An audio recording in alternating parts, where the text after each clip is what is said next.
Welcome to Men on Scandal. This is our weekly look at the latest episode of Scandal from a man's perspective. This episode is called No Sun on the Horizon. And of course, as always, you got Mark Clark, you got Troy Johnson, and me, Tony Scott.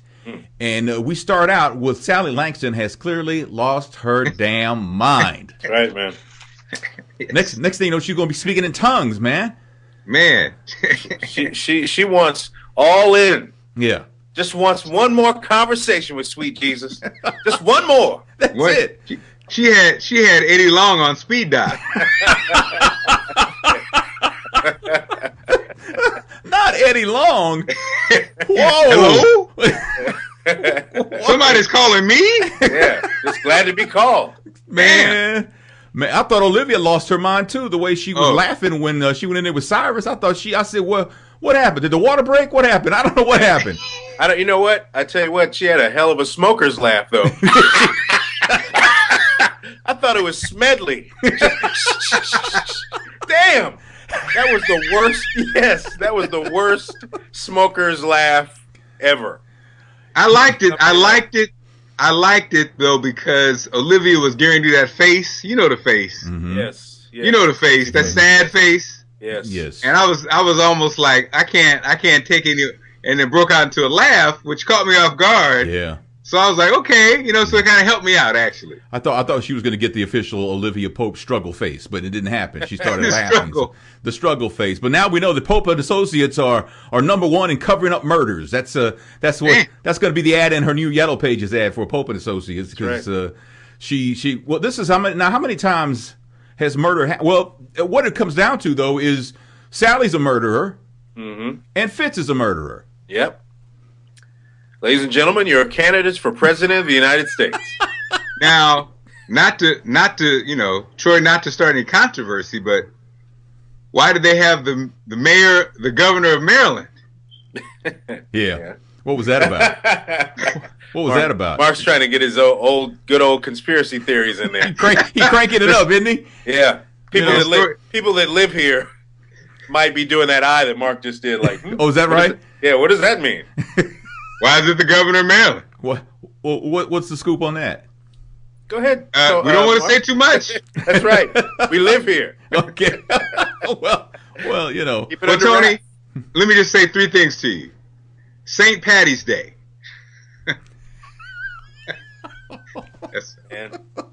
That's all you need to know. That's all I need to know? Yes. Okay. All right. Okay. So what will Cyrus do now that he's on his own, as Olivia Pope told him? What was he going to do? I mean, because what he did is illegal, and there's jail time in there, possibly, but he didn't commit a murder. So what's he supposed to do? He's accessory, though. I mean, he covered up a murder, on that kind of a scale. First of all, he's trying. That brain was working overtime. He's trying to figure out how the hell do I get out of this mess? Yo, man, I can get out of everything, but this could be it. Yeah, and the answers were all the doors were closing in his face. Yeah, really wasn't a way out of this. He could have hired Olivia Pope and Associates to get him out of it. Does he get the best friend discount, man? Does he get that, man? So Quinn is on phone duty now, man. What happened, man? She got. Jake told her, your status is pending. Answer the phone. That's right. Yeah. Hey, somebody's got to sell this paper. The office is off the air. So is that code for something else? Or are they just? I don't know. Because Eli worked at the Smithsonian, and this is the Acme Paper Company. Really, yeah. That's the best name they can come up with. The Acme Paper That's Company. A lot. Come on, man. And then Eli's in the car with Leo, who's Sally Langston's campaign manager. They're in the limo, and he says something about, I'll fire you. He says that to Leo. Leo says, I don't work for you. And Eli basically says, fired is another word for killing you. Yeah. It's like, right. Huh? Wait, what? I think if Eli would have told me that, I think I would have pooped my pants right there in the limo, man. Man, damn, Tony, for real? I may have sharded, man. I don't know. Open a window. You know what I'm saying? Man. Now, it's interesting. Now, Olivia's daddy talks like he's he's soliloquying every time he talks now. Yeah. He'll laugh. Let me tell my no. It's kind of everything is intense. I mean, everything's intense, man. Everything's intense. Man, this was like the episode could have been called "Everybody's Crazy." That's true. Fitz did say that too. He's like, "Am I the only one in this MFer who ain't crazy?" Yeah, pretty much. You are. I missed the MFer part, man. In this episode, the MFer they beat that out. They beat that out. Here's a question though, man. How do you run B613 and live in an apartment? That's his cover, man. I mean, does that job not pay well or something, man? Is he getting the entry level fee? He's never at home anyway. Well, I mean, yeah, but I mean, if you run B613, you got to have a security detail at all times, and you live in an apartment. Really? Yeah. Well, you got to look at The Office too. The Office is very 1977-ish. Yeah. With paneling and everything. I don't know, man. And you're right. The computer, even this computer, is questionable. Was that a Commodore 64? Commodore 64. Everybody knows in TV world, if you have an office, you got to have an iMac. Everybody has an iMac, man. Okay, you know what I'm saying? Maybe they. I learned that. I actually learned that on Talking 360 with Tony Scott. Every office, yes, yeah. So I said it last week when Mark was doing some undercover work for B613 and he wasn't here. Yeah, we're going in on you later, Mr. Clark. But Jake is clearly in over his head, man. Yeah, as command. And you get the sense that he wants out now. Like it's completely overwhelming. Now the Band-Aid is ripped off. I see all the scars, all the problems, and it's too much. Mm-hmm. Too much for him. Mm-hmm. Well, and the erratic behavior from Olivia. Damn, Olivia! He loves Olivia, though, man. I mean, how much can one man take? Well, man, she must have the banger, man. It has to be. Yeah, I mean, I like how she gives out the banger and then it's like, see ya. And you know what? Damn. You get that face afterward. That face? Ooh, that drive me crazy. That face? What, the Olivia struggle face? Olivia struggle face. Y'all playing house, and then she just pick up her little Ken doll and say it's over, so it's over. Oh, yeah. Well, Jake made his pitch. He said, run away with me, Liv, and save me. Mm-hmm. And I thought she was going to say no, but she was drinking that wine, or in her case, for Kerry Washington, that grape juice. But did you notice the first gulp, she slurped it, man? Did you notice that? She was into it. Yeah. And then once she drank that wine, Jake just crept her from behind. And he was about to hurt. Okay. What's that? Yeah. Okay. She said, I thought you were going to go with Drunken Love. You went on back. You went with Biggie. Yeah. All right, man. She said, take advantage of me, Jake. And I assume that he did. Yeah. How would you like to be in a love triangle with the president, though? Even if you're the other dude, your competition is the president of the United States. Yeah. You'd have to get the feeling that he, the president, if you were in that situation, allows you indirectly to be in the situation. Well, that's true. That's true. Because when I tire of you, then you're out.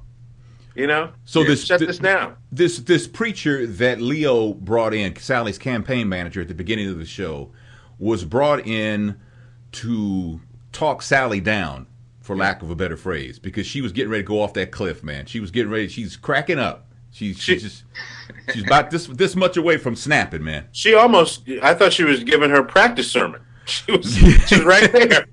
But apparently she confessed to the preacher. Mm-hmm. And so the preacher was like, my job is done. He's out, man.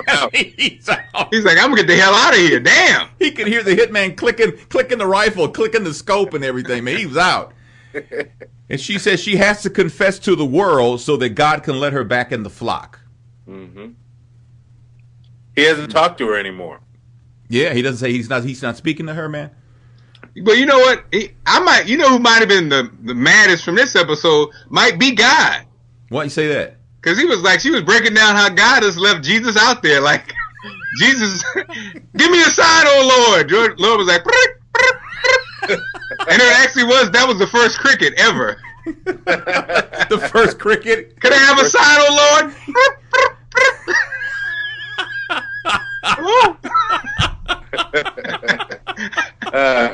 Is that you? It's a cricket. Man, God added an 11th commandment: "Thou shalt not talk about my son Jesus." Sit down somewhere with that, man. It didn't fit on the scroll. Well, Olivia didn't seem to be that moved by it, though. Olivia, who had just gave some to Jake and was getting ready to give some to the president, was like, Yeah. "Oh yeah, whatever." Just another day. yeah. Out one leg and the other. Yeah, man. you know. Leo tells Cyrus that if this debate happens, you're going to jail. Yeah. So I think that really had Cyrus sitting up in his chair. Oh yeah, Cyrus. Anytime jail comes, jail came up before. Yeah, and his jaw got tight. He was like, "What?"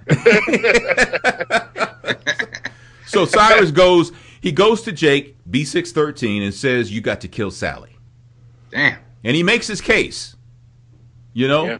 Yeah, it's all intertwined. Yeah. If this happens, forget about everybody going to jail, including me. But our entire government will just be exposed to the world, and we'll basically have anarchy in America. Everybody will take advantage of us. Yeah. Yeah. Well, It was a strong argument. but then Jake says no. And then he calls Cyrus a mouse. And as great as Scandal is with songs that they play in the background, I thought when he called Jake a mouse, I thought I was going to hear Ben. I got to be real honest with you. Oh, man. Ben was a rat, Tony. Well, Thank goodness we didn't hear Ben. I stand corrected. So now when Quinn kind of went off on Jake at the desk, is she playing mind games with Jake? Or trying to play mind games with Jake, or did she just step out of line as she admitted to later? She stepped out of line. She said, "This job blows. I don't want to do this. This is not what I signed up for." Right. You just got here. Right. Yes. I couldn't quite understand. She feels very highly of her skill set. Yeah. Nobody else does. Right. No. And, right. Not like that. You just got here. You can learn. Right. Maybe you've got what it takes, but right now, you work this desk, order this paper. And my thing is, Olivia hadn't given up on her. Right. Olivia gave her an opportunity. It's like she actually basically still had her back. She still was family in her eyes. Yep. Until Quinn turned her back on her. Right. Which was ridiculous. So she scared of Huck though. Yeah. So what? He licked her. It's not the first time she's been licked. In the face. Yeah, in the face. Damn. Maybe in the face. Ah. Oh man. Olivia confesses for everybody to Fitz and tells him what Sally did and what Cyrus did, and then she says, "I need you to throw the debate." Now, why did she need him to throw the debate? Because that gives Sally the opportunity to get her sign from God. Yes. She felt like, okay, I'm overwhelmed by this situation. God ain't talking to me. She wasn't even concerned about being president or anything like that. Mm-hmm. So if this gives her the opportunity to hit Fitz one time with a good political move, then she's back in the mix. She snaps out of her. But how would that benefit Fitz's campaign? I guess it doesn't. She was throwing a bone to Cyrus indirectly then. Well, he'll have a chance to get her on the next one. So they just kicked the can down the road then. I think they felt like if she feels like she's back in control of her politics, then right. she's fixed from now on. She's back. She won't sabotage herself and everybody else. But clearly the guilt of what she did of murdering her husband is going to eat her alive. It's already started. Well, if God is talking to her, though, Tony, if he just give her a little sign, just a little bitty sign. Yeah. Because I tell you what, though, she snapped into action, didn't she? She was like, what I was saying was actually wow. She said, "I'm just getting started." And now, of course, the laugh track from the audience, which they always have at these debates, helped. Yeah. They're like laughing at the president. Like it felt like the episode of The Honeymooners for a second when the president messed up. So Jake tells Quinn, "I've got a real job for you. So you're paying your dues time is paid. Paid in full. I got a job for you. I thought the job was going to be to kill Sally. But the job turned out to be to go and dig up the information. Was that at Olivia Pope's office? Pope and Associates? That she broke into and got everything on the jump drive? The dossier. Was it or was that David's office? It might have been David. David has the worst security system in the world. I think, well, his office is in a federal building, so I just assumed it'd be easier to get into Olivia Pope's office than it would be to get into David's office. But, budget they cuts didn't really being what allude they to are. that. Yeah, they didn't allude to that. Yeah, they didn't say anything about that at all. So we're at the presidential debate, and Sally seems to be, at once she looked medicated, but then she didn't. But she was drinking a lot of water, or she was drinking a lot of Grey Goose. Which one was she doing? Yeah, I think it's that those big glasses that Olivia has of wine seem to take the water now fill the glass. So she was definitely hydrated. She might have been crazy as hell, but she was hydrated. Yeah, hey. Well, that's gonna be some good peeing later on, man, because she was loading that bladder up, man. Hey, man, she had a lot on her mind. She did have a lot on her mind.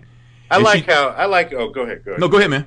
I was going to say, she's struggling with whether or not she's going to make this confession in the midst of the debate, and the keeping it real moment of the episode goes to Cyrus. Do I need to call my lawyer? Because he knew it was going down. Olivia's like, you might want to do that. Man. Yeah, well, I could see him. And who threw out the "Oh Lord" line? Which one said that? Was that Leo or was that Cyrus that said "Oh Lord"? I think it was Cyrus.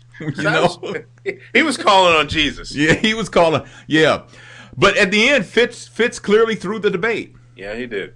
But it was so blatant. It was. Well, I like the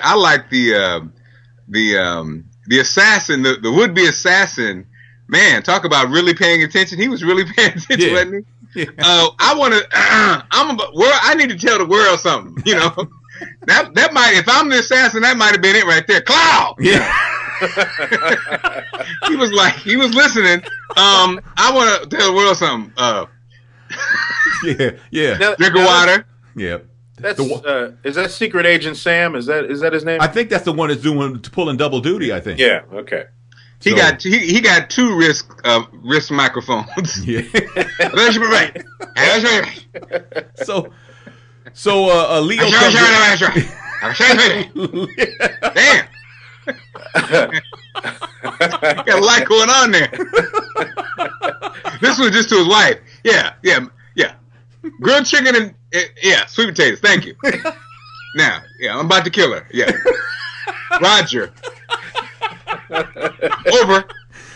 You didn't talking to the wrong one, man. Yeah. Sweet potato. Oh, damn.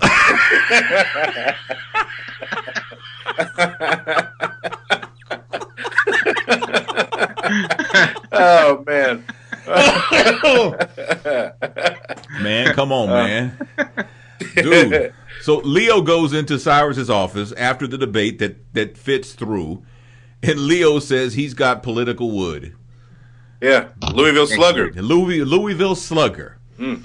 And then he says, because if we won, we were going to take over to redecorate and get rid of that buzz. What is that? So he leaves, and Cyrus is like, buzz? What buzz? Yeah. And then he hears it. And then he moves his phone. He's moving his phone around. He gets it close to the lamp. And then he gets it by the picture. And when he gets it by the picture, he starts getting feedback. And he finds the bug. Yep. So did he automatically know that James was involved when he found the bug? Was it that immediate? I give Cyrus the benefit of the doubt. He is so shady that he knows all the games. He knows what's going on. So maybe if he did, he figured it out. Mm-hmm. He figured it out. It just makes sense. I think that James, who we all know is a sandwich short of a picnic. If you're going to put a bug in the office, would you put it behind the picture of you and your husband? You know, shouldn't it be someplace else? Shouldn't it be under the desk? Or I mean, I don't know. Maybe that's that might be how he figured it out. Well, what made me mad was why was it on the black baby's hair? She had it like it was like over. It was like a little braid like on her little head. She had they had a little little ponytail was like that. Was it a little rat tail? That's when Cyrus knew. He was like, wait a minute. Well, Cyrus and James have the talk. Cyrus talks to James afterwards. He's back at the townhouse, and he tells James, you know, hello, Pupilus. I love you. I've loved you more, and this whole love thing. I thought he was going to gut him right there. Really? I thought he was going to shoot him, because he's basically, he clearly has gone over the line and doesn't even know what the line is anymore. He's so far past it. I thought he was going to kill James because he figured out James is the one who set him up with this whole thing. Right. But it turns out that was not the case. Hey, man, going to jail or getting ready to go to jail will help you sober up. Well, and I mean, I think, maybe he has a small soul, but not a large one at all. Right. And every time he escapes, he escapes jail, escapes being culpable for the things that he's done. Then he's finally like, you know what? This is my last time doing this, and we all know it's not. But even if he got convicted, if all this came out, they went to court, he got convicted, Fitz is going to pardon him. Damn, Tony, Tony, you thinking way down the line, huh? Because he almost has to, because he has so much dirt on Fitz. Yeah, well, and see, I had a different take, guys. I thought he looked genuinely sad, genuinely apologetic, and he felt the love. He felt love for his husband, and the thought I had was, oh Lord, I hope they don't make love right now. Oh. And also the second thought I had was, if you are in a gay relationship,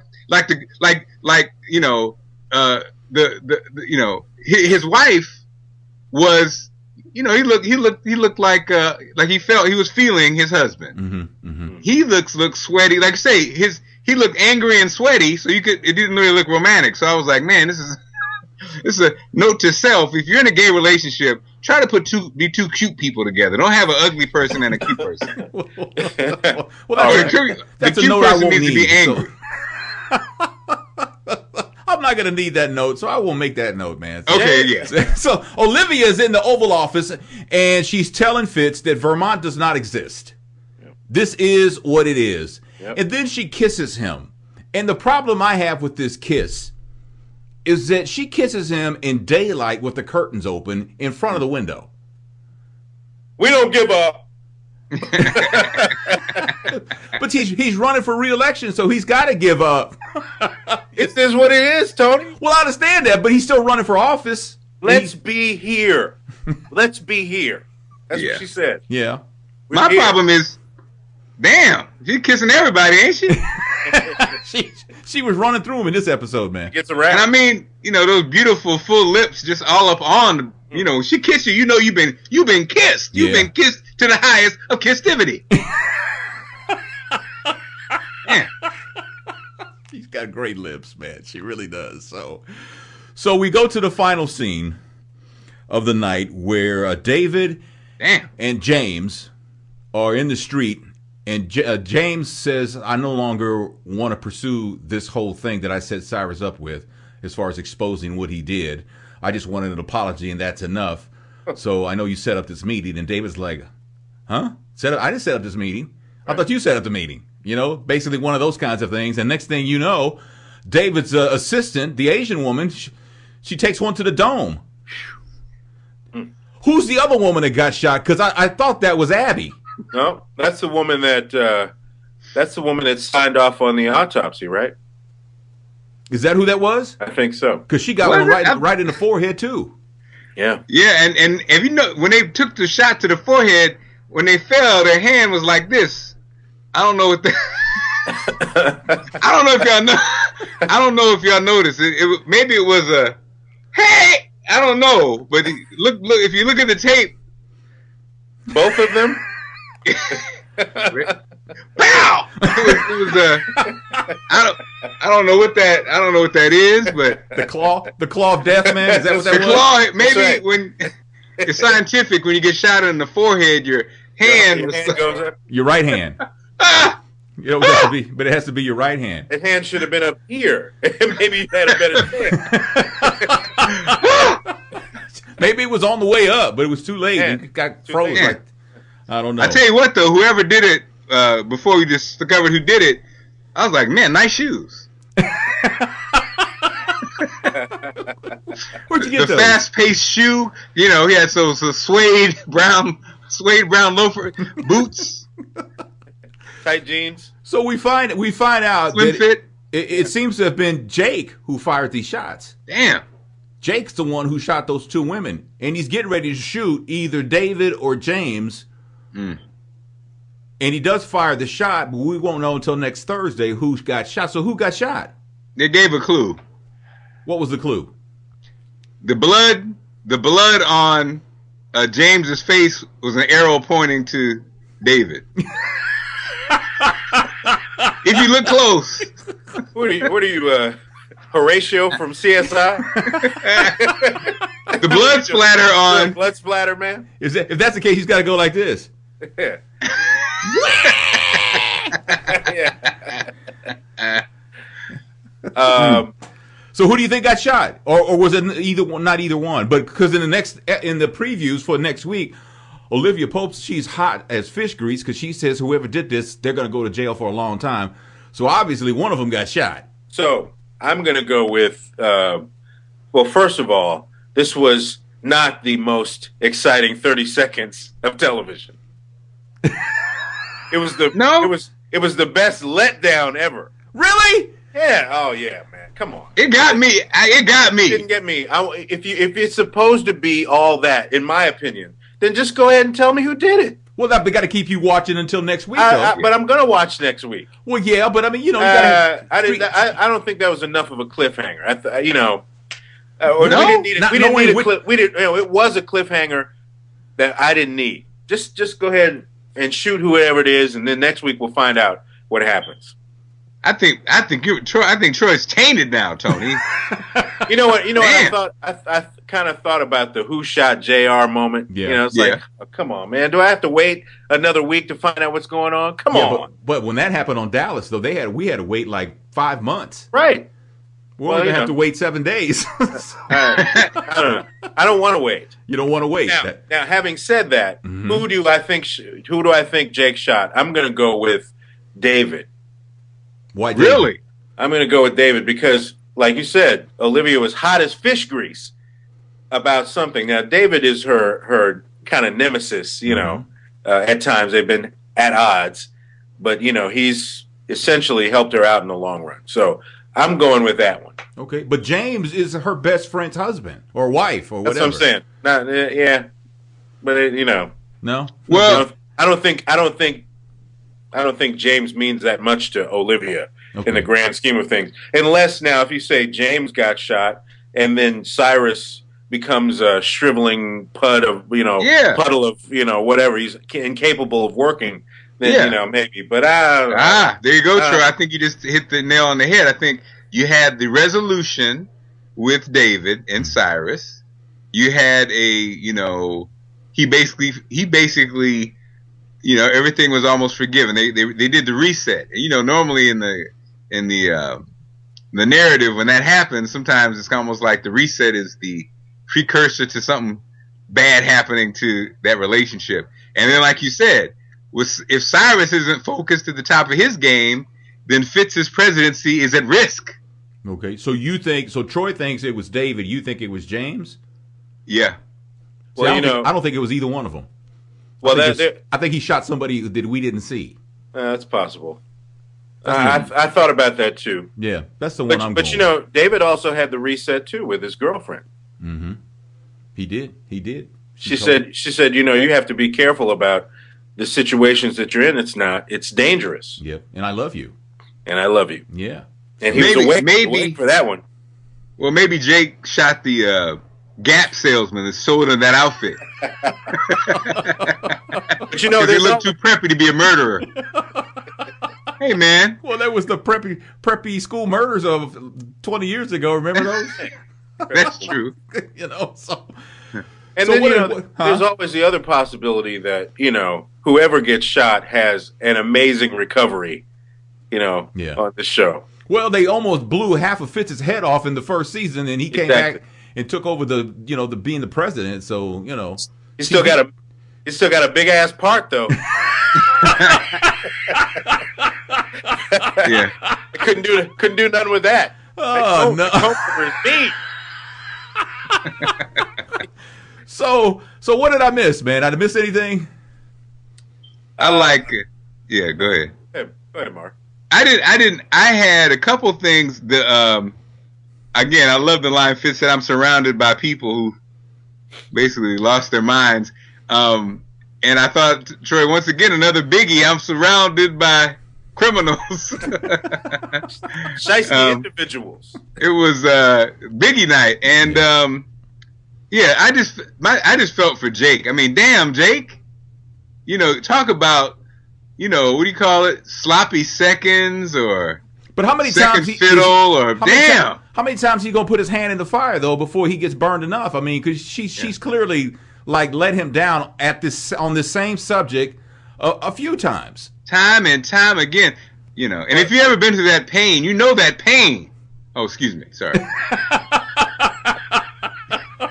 Feeling some kind of way, man? Sorry, man. You get on the ride time and time again. Why? Man, he's up in his feelings again, man.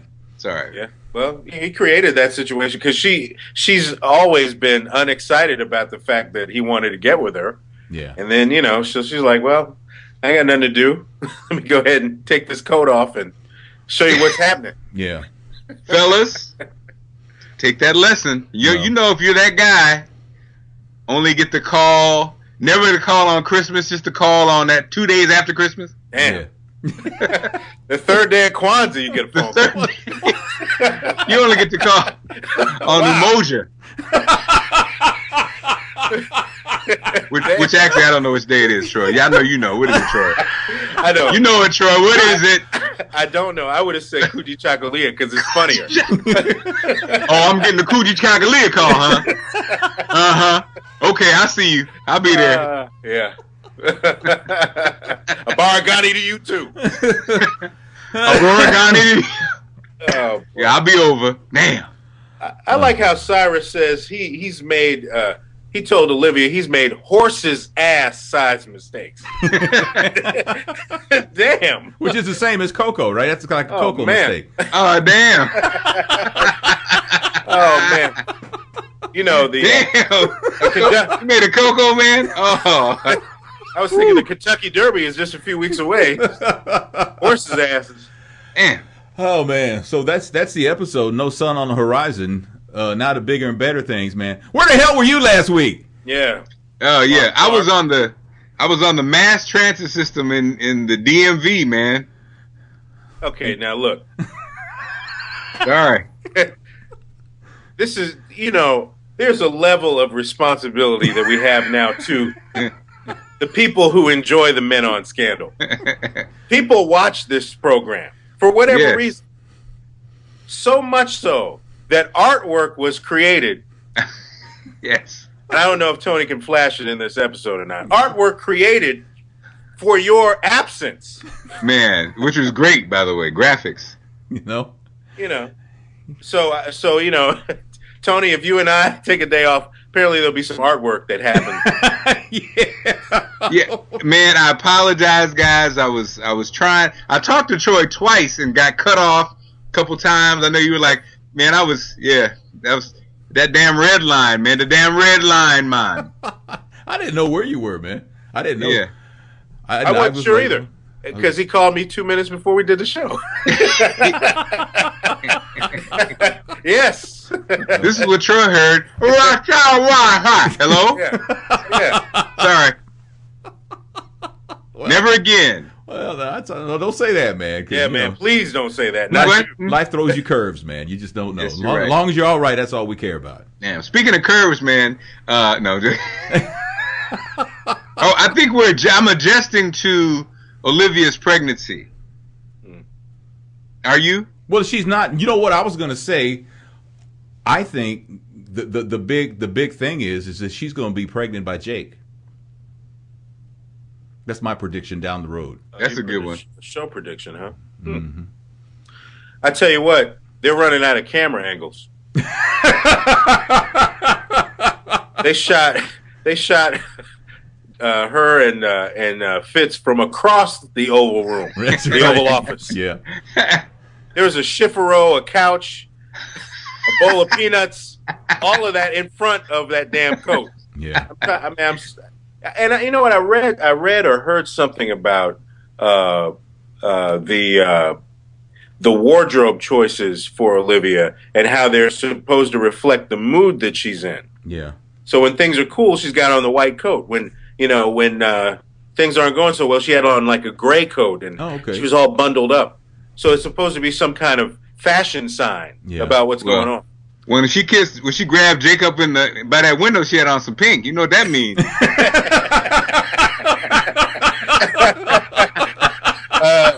With polka dots, okay? Well, Mark, this is just in. That wasn't a coat.